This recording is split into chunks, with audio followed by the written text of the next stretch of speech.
எனக்கு பிடிச்ச ஒரு பகுதியை இன்றைக்கு நான் உங்களோடு பகிர்ந்து கொள்ள விரும்புகிறேன்.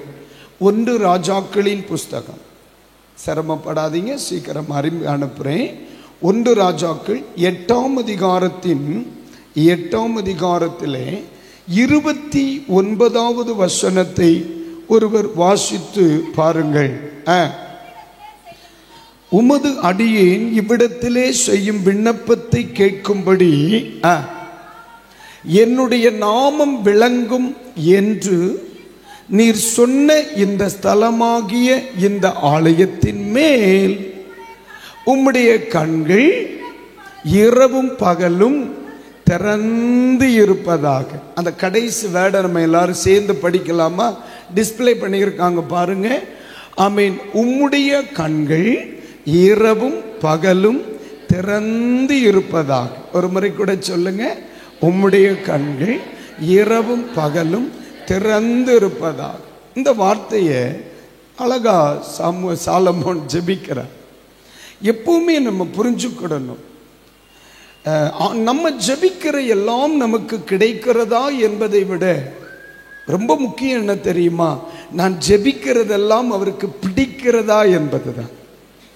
புரியல நான் சொல்லுது உங்களுக்கு புரியுதாமா?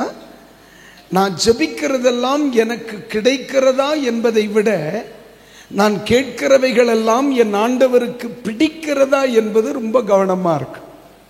நம்ம நிறைய ஜெபிக்கிறோம். சில ஆட்கள் எல்லாம் ஜெபிக்க போயிட்டாங்கன்னா மளிகை கடைக்கு லிஸ்ட் கொடுத்த மாதிரிக்கே இருக்கும். ஆண்டவரே மல்லி காக்கலோ முளவு 200ன்ட்டு போயிடுவாங்க.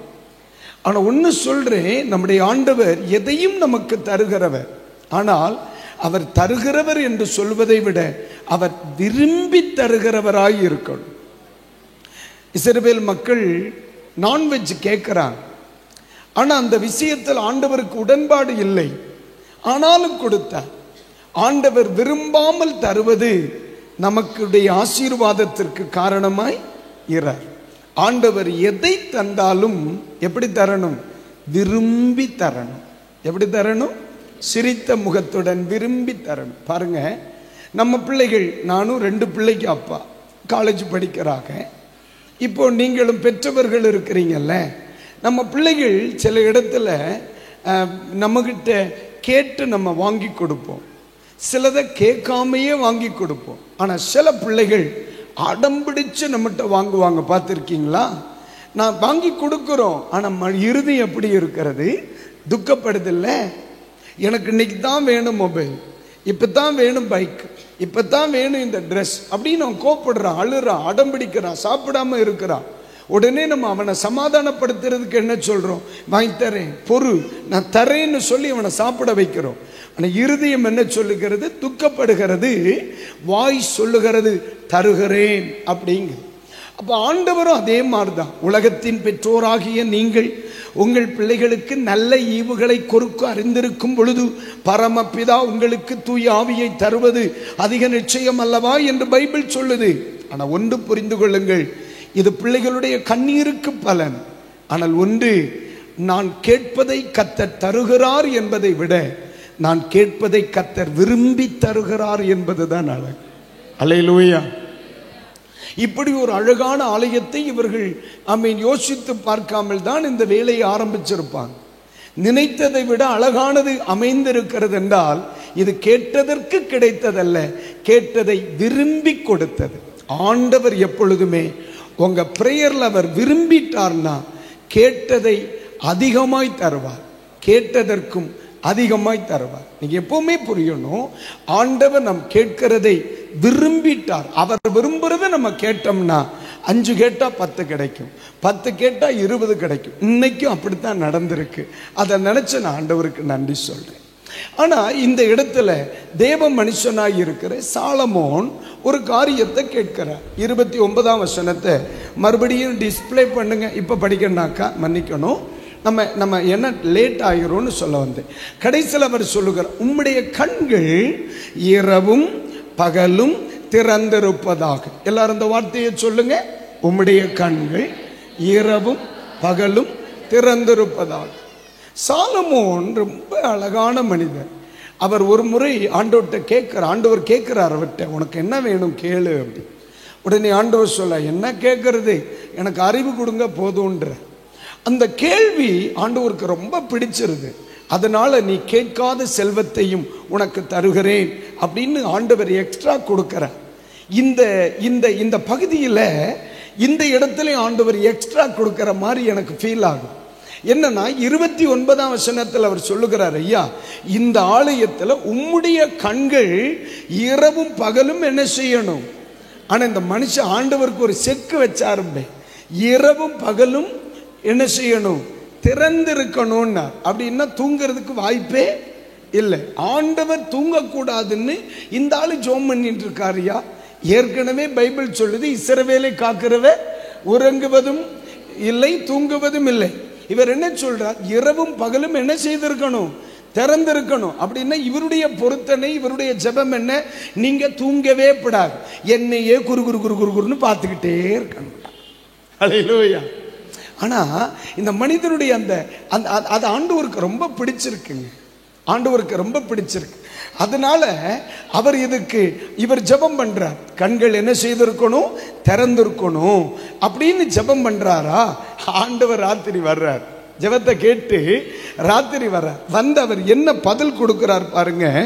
அமை தோத்திரம் 9ஆம் அதிகாரத்தை திருப்புங்க.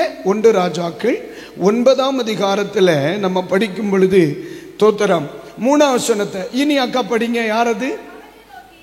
அவர் அவனை நோக்கி, நீ என் சமூகத்தில் செய்த உன் விண்ணப்பத்தையும் உன் வேண்டுதலையும் கேட்டேன்.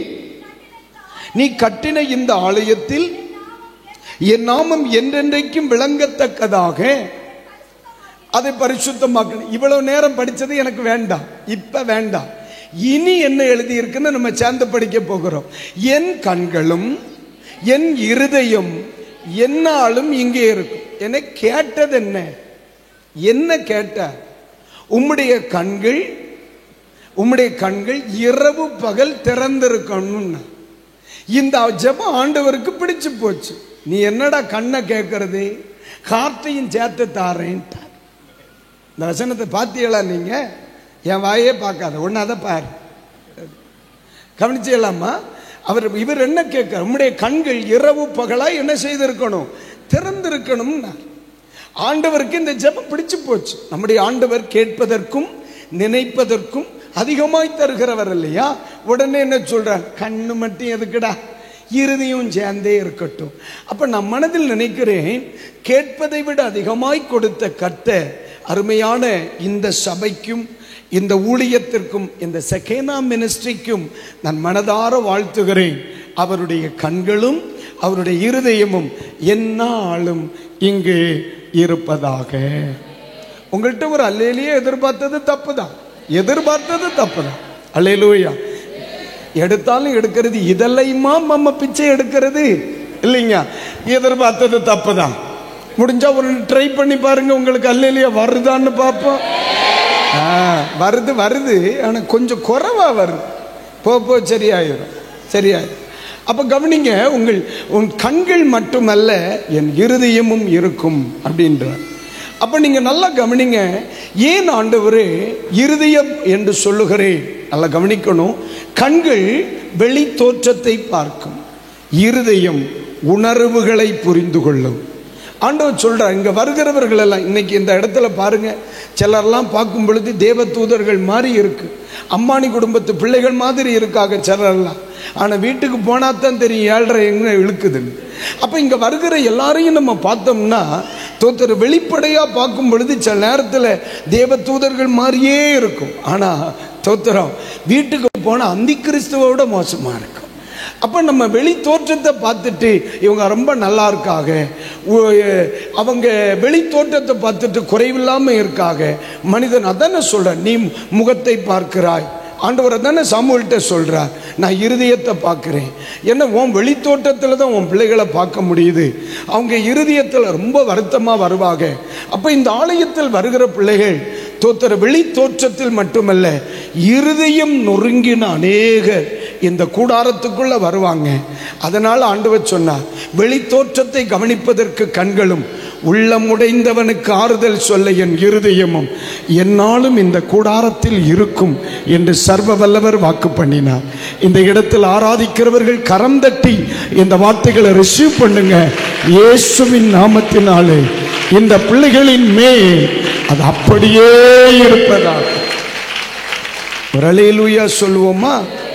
அல்லேலூயா. ஒரு முறை கூட அல்லேலூயா. கர்த்தருக்கு ஸ்தோத்திரம். இன்றைக்கு இதில் இந்த கண்களை குறித்து மட்டும் 3 வார்த்தைகளை சொல்லி நான் உங்களை ஜெபித்து அனுப்ப விரும்புகிறேன். இப்போ ஆண்டவருடைய இருதயம் என்பது காயப்பட்டவர்களை கட்டும் இருதயம், மறைந்திருக்கும் ரகசியங்களை புரிந்து கொள்ளும் இருதயம், நொடிந்தவர்களுக்கு ஆறுதல் அளிக்கும் இருதயம் இந்த இடத்தில் இருக்கட்டும். நிச்சயமா நான் சொல்றேன், இந்த கூடாரத்திலே இந்த பலிபீடம் கர்த்தருக்குள் புதுப்பிக்கப்பட்ட பின் அநேகருடைய இருதயபூர்வமாக அநேகருடைய வாழ்க்கை இந்த ஊழியத்தில் மாறுவதை நீங்க பார்ப்பீங்க. சரிங்க? அதை ரொம்ப வருஷமாய் இருதயங்களை அழித்தின பிரச்சனைகள், ரொம்ப வருஷமாய் ஒருவருக்கும் பகிர்ந்து கொள்ள முடியாத அளவிற்கு உள்ளங்களில் இருக்கிற பிரச்சனைகளுக்கு இந்த இடத்தில் தேர்வுண்டாகும். அப்படிப்பட்ட ஒரு கூடாரத்தை பிரதிஷ்டை செய்வதில் என் இருதயம் சந்தோஷப்படுகிறது. என் பிள்ளைகளை தேவன் பயன்படுத்துவாராக. வெளிப்படையான மாற்றங்களும் உள்ளான மாற்றங்களையும் இந்த இடத்தில் வருகிற அத்தனை ஜனங்களும் பெறுவார்களாக என்று சொல்லி வாழ்த்துகிறேன். ஆனால் நான் சாலமோனிடத்திலே கேட்கிற ஒரு காரியம், ஐயா, நீர் எவ்வளவோ காரியங்களை கேட்டிருக்கலாம், நீர் ஏன் ஆண்டவருடைய கண்களை கேட்டீர்? நீர் ஏன் ஆண்டவருடைய கண்களை கேட்டீர்? சாலமோன் நம்மள மாதிரி இல்லை, ரொம்ப ஞானமான மனுஷன். அந்த ஆளை மாதிரி தோத்திரம் முன்னாடியும் யாரும் இல்லை, பின்னாடியும் யாரும் இல்லை. அந்த அளவிற்கு அவருடைய ஞானம். ஏன்னா இன்னைக்கும் சில நேரங்களில் நம்ம நீதிமொழிகள் போன்ற பகுதிகளை படிக்கும் பொழுது எவ்வளோ ஆழமாக நமக்கு சொல்லி கொடுக்குது இல்லைங்களா? அப்போ கவனிங்க தோத்தர், அந்த மனிதனிடத்தில் நம்ம ஒன்று கேட்போமே, ஐயா நீர் ஏன் இருதயத்தை சூஸ் பண்ணீர்? உம்முடைய கரம் இருக்கணும், சொல்லி இருக்கலாமே. உம்முடைய கால் இங்கே இருக்கணும், சொல்லி இருக்கலாமே. தோத்தர், நீரே இங்கே இருக்கணும், சொல்லி இருக்கலாமே. எதற்கு நீ திட்டமிட்டு கண்களை கேட்டே? அப்படின்னா அவர் நமக்கு சொல்லி கொடுக்கிற 3 காரியங்கள். ஒன்று எடுங்க, 2 நாளாகமத்தின் புஸ்தகம், 2 நாளாகமத்தின் புஸ்தகம் அதனுடைய 15ஆம் அதிகாரம். ஒரு வார்த்தைகளை மட்டும் சொல்லி ஜெபிக்கிறேன். 2 நாளாகமத்தின் புஸ்தகம் 7ஆம் அதிகாரத்தினுடைய 15வது வசனம். இந்த வார்த்தைகளை கவனிங்க. இந்த ஸ்தலத்தில் செய்யப்படும் ஜெபத்திற்கு என் கண்கள் திறந்தவைகளும் என் செவிகள் கவனிக்கிறவைகளுமாய் இருப்பதாக. அந்த இடத்துல கண்களை குறித்து என்ன சொல்லப்பட்டிருக்கிறது? திறந்தவைகள். சொல்லுங்க அந்த வார்த்தையை. அப்ப நான் இதை கொஞ்சம் வித்தியாசமா சொல்றேன். திறந்திருக்கும் கண்கள் என்று சொல்கிறதை விட ஒருபோதும் பூட்டப்படாத கண்கள். ஏன் இந்த மனுஷன் ஆண்டவர்கிட்ட போய் உம்முடைய கண்கள் எனக்கு வேணும் அப்படின்னு கேட்கிறார்னா, அவருக்கு தெரியும் உலகத்தில் எல்லா கண்ணும் பூட்டிடும்யா, இந்த கண் மட்டும் எந்த காலத்திலையும் பூட்டாது.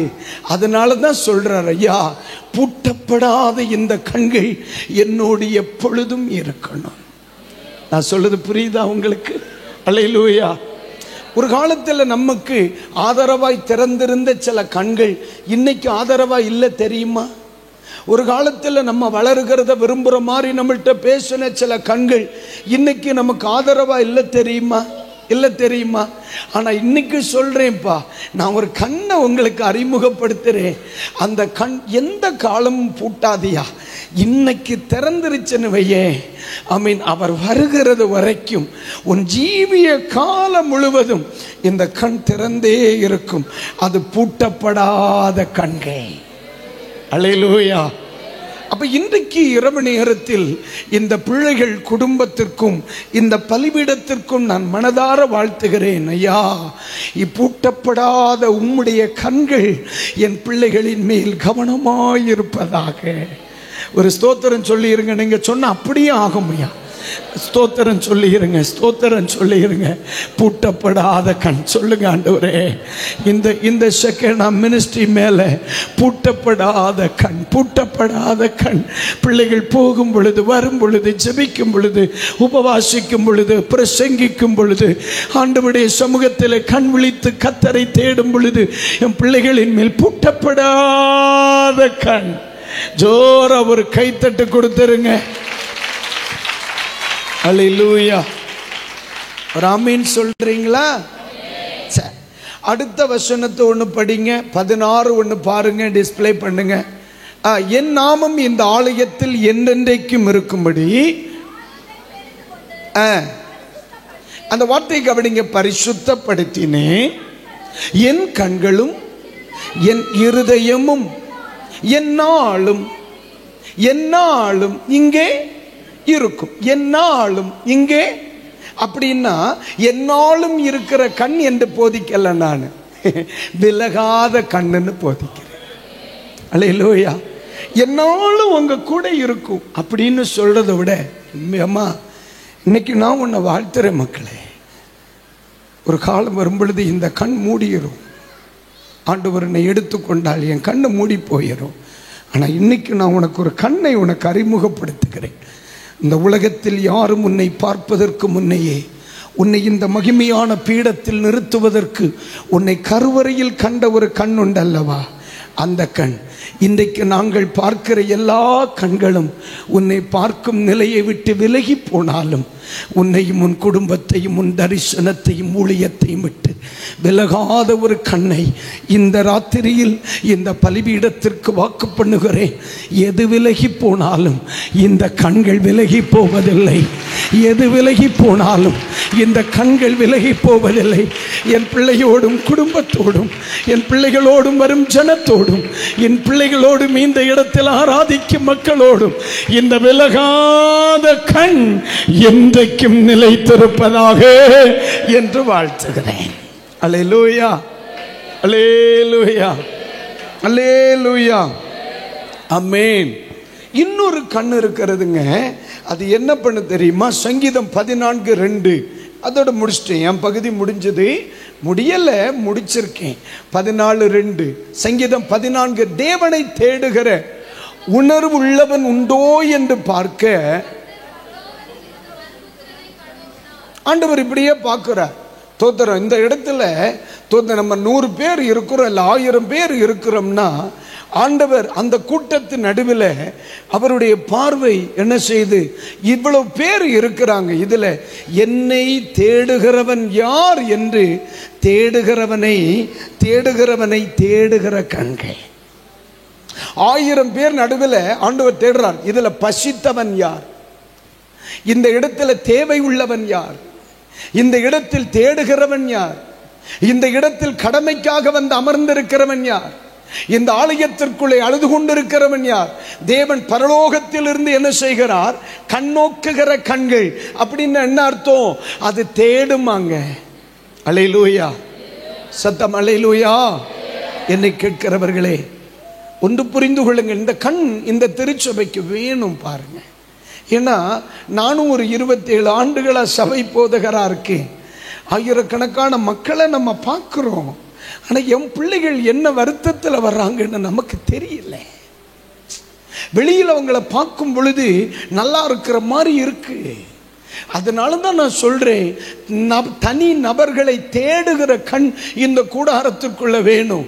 அந்த கண்ணுக்கு, அந்த கண் இங்க இருந்தாதான் அழுகிறவன் யாரு, ஆவேசப்படுறவன் யாரு, புலம்புகிறவன் யாரு, பட்டினியில வந்தவன் யாரு, நம்பிக்கை இழந்து வந்திருக்கிறவன் யாரு, ஆறுதல் இல்லாம இருக்கிறவன் யாரு, பசித்தவன் யாருன்னு தோத்தர நமக்கு அடையாளம் தெரியும். ஒரு ஆமேன்னு சொல்லுங்க. ஆமா, சில நேரத்தில் நான் பார்த்திருக்கேன் பாருங்க. தோத்திரம். ஆண்டவர் நம்ம மேடையில் பிரசங்கித்து கொண்டே இருக்கும் பொழுது திடீர்னு சொல்லுவார், எப்பா இத்தனை வருஷமா இந்த வியாதியோட இந்த இடத்திலிருந்து வந்த ஒரு பிள்ளை இங்க இருக்காப்பா, அவளை கூப்பிட்டு வரியா, ஒரு வார்த்தை ஜெபம் பண்ணிறியா. இப்ப நான் என் பாட்டுக்கு பரிசங்கம் பண்ணிட்டு இருக்கிறேன். என் காதுல சொல்றாரு, இந்த வயசு இந்த பிள்ளை இப்படி வந்திருக்கா ஐயா, அவை கூப்பிட்டு அவளுக்கு ஒரு வார்த்தை சோமனியா நான் சோமாக்க போறேன். ஏம்மா எனக்கு தெரியலையே, ஆனா நீ வந்தது அவருக்கு தெரிஞ்சிருக்கல. ஏன் தெரியுமா? உன் தேவைகளோடு வந்தவர்களை தேடி அற்புதம் செய்கிற அந்த கரங்கை. பிள்ளை பென்னியினால உங்களை ஐடென்டிஃபை பண்ண முடியாது. பிள்ளை பென்னியினால உங்களை ஐடென்டிஃபை பண்ண முடியாது.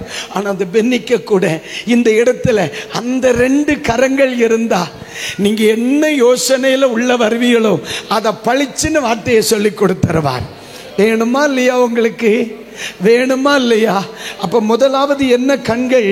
பூட்டப்படாத கண். இரண்டாவது என்ன கண்கள்? விலகாத கண். அமைத்தோத்தர். மூன்றாவது என்ன கண்கள்? தேவை உள்ளவர்களை தேடுகிற கண்கள். சொல்லுங்க, தேடுகிற கண்கள். இந்த உலகத்தில் எவன் கண்ணுக்கு மறைஞ்சாலும் இந்த அப்பன் கண்ணுக்கு மறைய முடியாது. இந்த உலகத்தில் யார் உங்கள் வேதனைகளை பார்க்க தவறினாலும் இந்த கண்கள் உங்களை பார்க்க தவறாது. அதனால தான் சொன்னார், நீ ஆகாசத்தின் மேல் கோபுரம் கட்டினாலும் சரி, உன் கூட்டை கட்டினாலும் சரி, பாதாளத்தில் உன் படுக்கையை போட்டாலும் சரி, மேலே போனாலும் சரி, கீழே ஒழித்திருந்தாலும் சரி, இந்த கண்களுக்கு ஒரு மனுஷனும் தப்பிக்கொள்ள முடியாது. என் இயேசுவின் நாமத்தில் இந்த பலிபீடத்தை நான் வாழ்த்துறேன். இந்த பிள்ளைகளை வாழ்த்துகிறேன். ஆமீன். மரிக்கிறது வரை என் பிள்ளைகளோடு இந்த கண்கள் விலகாமல் இருப்பதாக. ஒருவேளை பிள்ளை பெண்ணியும் பிள்ளையும் அவர்களுடைய காலங்களுக்கு பின் இந்த ஊழியத்தை அவர்களுடைய தலைமுறையோ அல்லது தேவன் நியமித்த ஒருவரோ இந்த பலிபீடத்திலே நின்று அல்லது அன்றைக்கு இருக்கிற அந்த மகிமையான ஆலயத்தில் நின்று இந்த ஊழியத்தை நிறைவேற்றலாம். இந்த பலிபீடத்தில் இருந்து செகண்ட் மினிஸ்ட்ரியில் காலங்களோ தலைமுறைகள் தாண்டி எந்த ஒரு மனுஷன் இந்த பலிபீடத்தில் இருந்தாலும் இந்த கண்கள் விலகாமல் இருப்பதாக, இந்த இருதயம் விலகாமல் இருப்பதாக, இவர்களுக்கும் தேவனுடைய கண்களுக்கும் இடையில் ஒரு இடைவெளி வராதிருப்பதாக, ஒரு மறைவிடம் வராதிருப்பதாக. இந்த இடத்தில் வருகிற அத்தனை ஜனங்களுடைய தேவைகளும் சந்திக்கப்படுகிறது என்று சொல்கிற சத்தத்தை கேட்கும்படி ஆண்டவர் கிருபை தருவாராக. விசுவாசிப்பீர்களானால் நீங்கள் ஆண்டவருக்கு நன்றி சொல்லலாம். ஹல்லேலூயா. கண்களும் அவருடைய இருதயமும் என்னாலும் இருக்கும். நாங்க கிளம்புறோம், ஆனா அவர் கிளம்பல, என்னாலும் உங்க கூட இருப்பார். நல்லா இருப்பீங்க மக்களே. மனசார வாழ்த்துறேன். உயிரோட இருந்தா அடுத்த ஆலயமும் பிரதிஷ்டை பண்ண வருவேன். நீ என்னை அழைத்தால் நீங்க நல்லா இருப்பீங்க, நீங்க நல்லா இருப்பீங்க. எழும்புவோமா?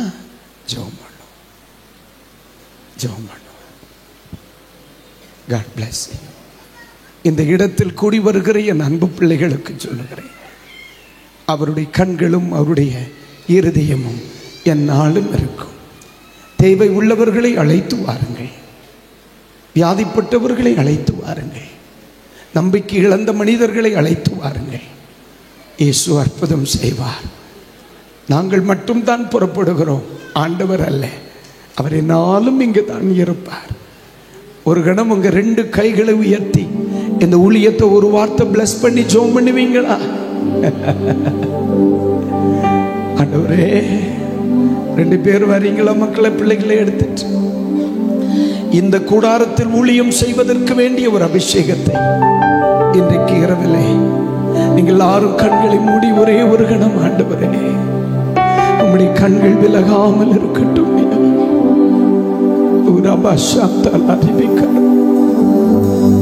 ஆண்டவரே, உம்முடைய கிருபைகளுக்காய் சந்தோஷமா. அசிஸ்டன்ட் பாஸ்டர்ஸ் யாராவது இருக்கீங்களாம்மா?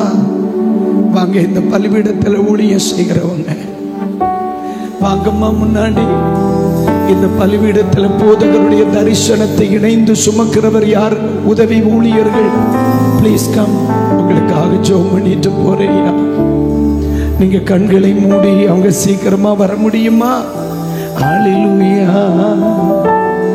உம்மை நோக்கி பார்க்கிறேன்,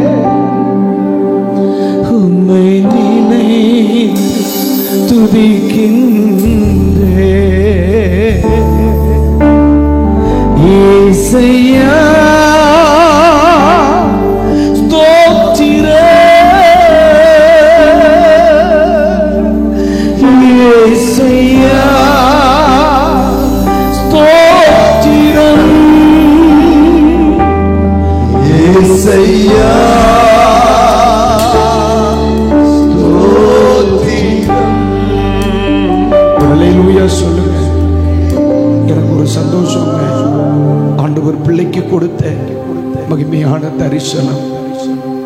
கடந்த சில மாதங்களுக்கு முன்னே ஒரு கிராமத்திற்கு ஊழியத்திற்கு அழைக்கப்பட்டிருந்தேன். கன்வென்ஷனை முடித்துவிட்டு இன்னொரு ஏழ்மையான ஒரு சபையை போய் சந்திக்க என்னை அழைத்தார்கள்.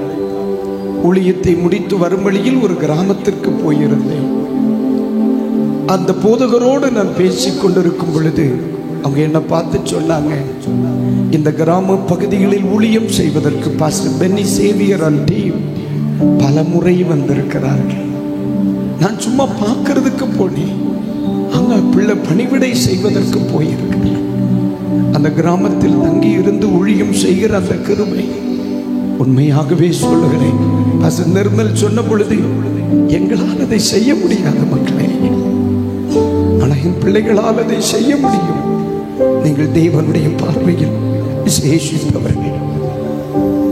மோசே 12 பேரை தெரிந்து கொண்டு கானானுக்குள்ளே வேவு பார்க்க அனுப்பினான். அந்த 12 பேரில் 2 பேர் தான் காலேபும் யோசுவா.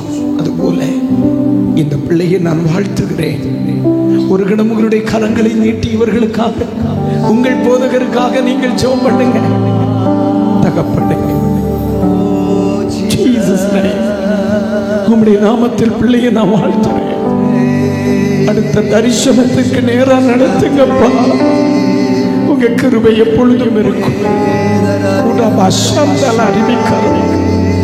அவன் கேட்கிறது அவனுக்கு கொடுக்கப்படும் என்று, என் மகிமை அவனை விட்டு விலகாமல் இருக்கும் என்று நீ அவனுக்கு சொல்.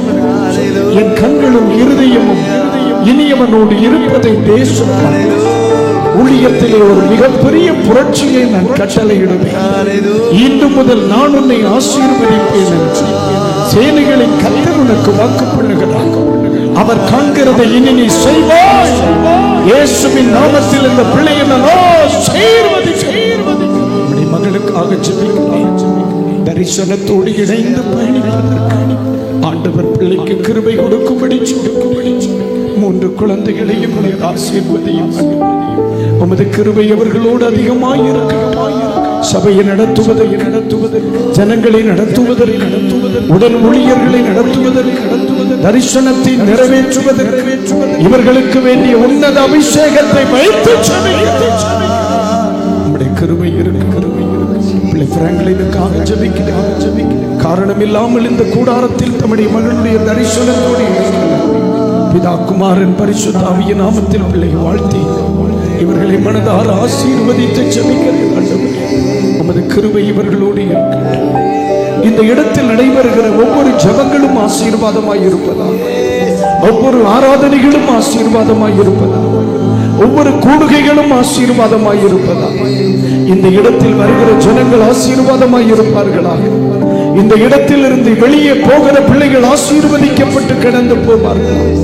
இந்த மேடையில் பிரசங்கிக்கிற ஒவ்வொரு பிரசங்கத்திலும் உம்முடைய மகிமையின் வல்லமை வெளிப்படுவதாக.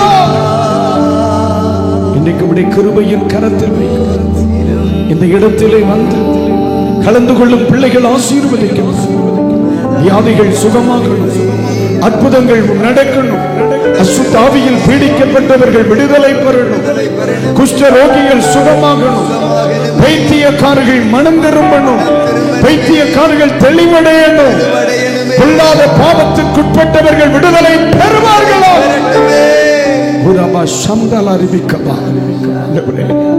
பரிசுத்த ஆவியின் அக்கினி, பரிசுத்த ஆவியின் வல்லமை, பரிசுத்த ஆவியின் அபிஷேகம் இந்த கூடாரத்தை விட்டு விலகாமல் இருக்கும்படி நான் ஜெபிக்கிறேன்.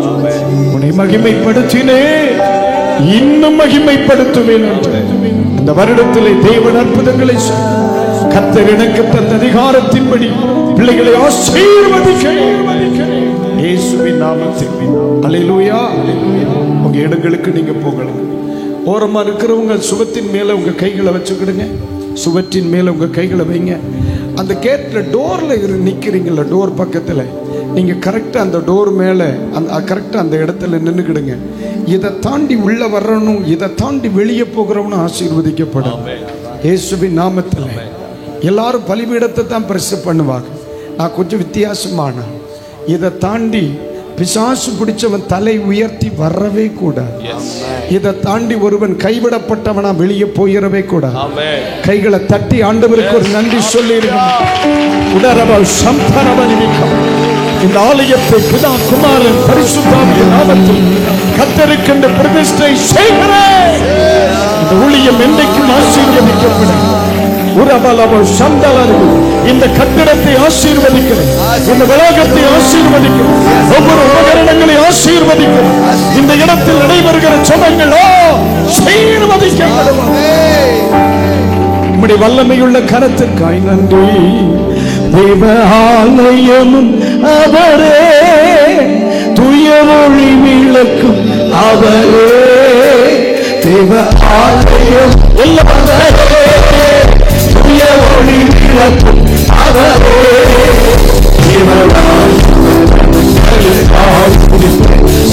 ஜீவனதியும் அவரே.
என் அன்புக்குரியவர்களே, இந்த கூடாரம் இயேசு கிறிஸ்து வருகிற வரையிலும் நிலைத்திருக்கட்டும்.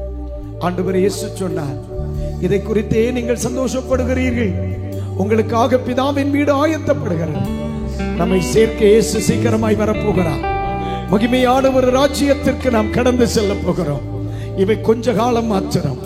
இந்த உலகத்திலே தேவனை ஆராதிப்பதற்கு இதுவரையிலும் இயேசுவை ஏற்றுக்கொள்ளாத, ஜீவனுள்ள தேவனுக்கு தங்களை அர்ப்பணிக்காத, ஆண்டவருடைய ரட்சிப்பை சொந்தப்படுத்தாத எவரேனும் இருப்பீர்களானால், என் அன்புக்குரியவர்களே, மனம் திரும்பி ரட்சிக்கப்பட்டு நமக்காக வரப்போகிற கிறிஸ்துவை எதிர்கொண்டு பரலோகத்திற்கு செல்ல ஆயத்தப்படுவோம். இது கொஞ்ச காலம் மாத்திரம். இது கொஞ்ச காலம் மாத்திரம் நம்ம ஆராதிப்பதற்கு நிரந்தரமாய் என்றென்றைக்கும் அவரோடு கூட ஆராதிக்க போகிறோம். கர்த்தர் நம்மை ஆசீர்வதிப்பாராக. இந்த சபையில் வருகிற பிள்ளைகள் அனைவரும் ரட்சிக்கப்படுவார்களாக, பரலோகத்திலே வந்தடைவார்களாக என்று வாழ்த்துகிறேன். பிதாவாகிய தேவனுக்கு கர்த்தரை ஸ்தோத்திரம் பண்ணுவோம். அல்லேலூயா. இப்பொழுது ஜெபிக்கலாம். கிருபை நிறைந்த ஆண்டவரே, இயேசுவின் நாமத்தினால் இந்த வார்த்தைகளை சொல்லி இந்த சபையை, இந்த கட்டிடத்தை, இந்த ஜனங்களை, போதகர் குடும்பத்தை, கூடி வந்த தேவ பிள்ளைகளை நான் மனதார ஆசீர்வதிக்கிறேன். ஆண்டவரே, குறிப்பாக எனக்கு ஒரு நல்ல ஊழியம் இல்லை என்று சொல்லி வருத்தப்படுகிற ஊழியர்கள் இருந்தால் தேவன் அவர்களுக்கு ஒரு அற்புதத்தை செய்து அவர்களை கொண்டு மகிமையானவைகளை நடப்பிக்க நான் ஜெபிக்கிறேன். கண்ணீரோடும் வியாதியோடும் கவலையோடும் இன்றைக்கு ராத்திரி இந்த சத்தத்தை கேட்பார்களானால் இயேசுவின் நாமத்தில் ஜெபிக்கிறேன். அத்தனை பேருடைய பலகீனங்களும் வியாதிகளும் அவர்களை விட்டு வெளியே இயேசுவின் நாமத்தில் ஒரு அற்புத சுகம் உண்டாக ஜெபிக்கிறேன். நீங்க மாத்திரம் மகிமைப்படுவதற்காக நன்றி. இந்த கூடுகையை வாழ்த்தி ஆசீர்வதிக்கிறேன்.